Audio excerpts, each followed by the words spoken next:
During our interview, Joran took off his microphone and threatened to end the interview.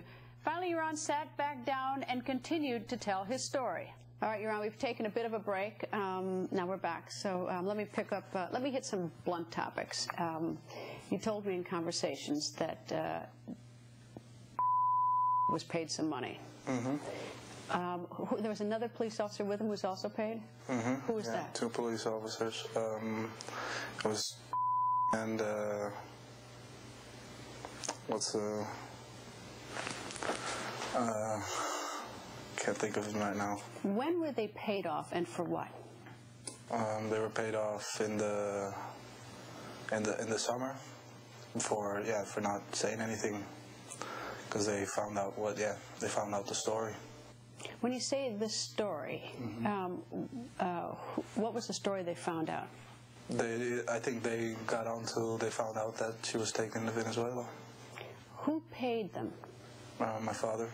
Do you know how much he paid them? Not exactly, no. What do you understand was the range that he paid them? 50,000. Each or to split? I don't know. Who was the first person you told about selling Natalie? The first person I told? The first person I told was my lawyer, I think. And that was before you went? No, the first person I told was a teacher of mine and then a lawyer. The teacher is? Yeah, the teacher was a teacher from school. What's his name? Yeah, was a teacher from school that I had as the teacher. What did he tell you to do? To tell the truth. Okay, and what was his name? I can't think of it right now. You know it? You do know it? I can't think of it right now.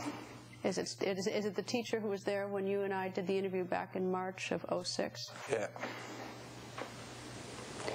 When did you tell him in relation to Natalie's disappearance? I told him a couple days after at school, I think. Does Joe Tacopina know about the slave? No. Doesn't know a thing about it? Never told him? No. So the only lawyer who knows is Antonio, Carlo. No other lawyer. And your father and the teacher. Does your mother know? No. Do you have any contact with Deepak and Satish? What kind of contact? I've emailed back and forth with him a couple times, called once. When did you call? Also, I think 3 months ago. And what was the conversation? It was about they had a lawsuit going, and that's really the only thing we talk about. And is there any? Why is the lawsuit of interest to you? Yeah, it's they said that if they won the lawsuit, that they would give me $1 million. And is that Deepak's name or Satish? It's Deepak. I got it on paper too. Deepak wrote it, or email? No, I got it just computer, just like it's typed up. Do you know if his lawyer knows? Yeah, for sure. What does it say on the paper? What's the deal?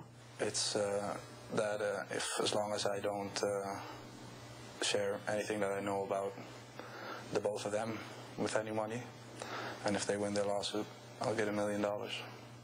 Did that come from the lawyer or did that come from Deepak? Both of them. Both the lawyer and Deepak? Yeah, it's an official paper. Will you show us a copy of it?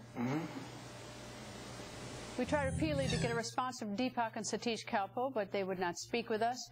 And what you just heard Joran tell us is disturbing, that he sold Natalie Holloway to a man on a beach. Now, Joran has changed his story many times in the past, and after this interview, he contacted us to say he was lying. We still do not know. Maybe some of it is true, some is a lie. So we are investigating this latest version of events, and you will see what we have uncovered during this hour.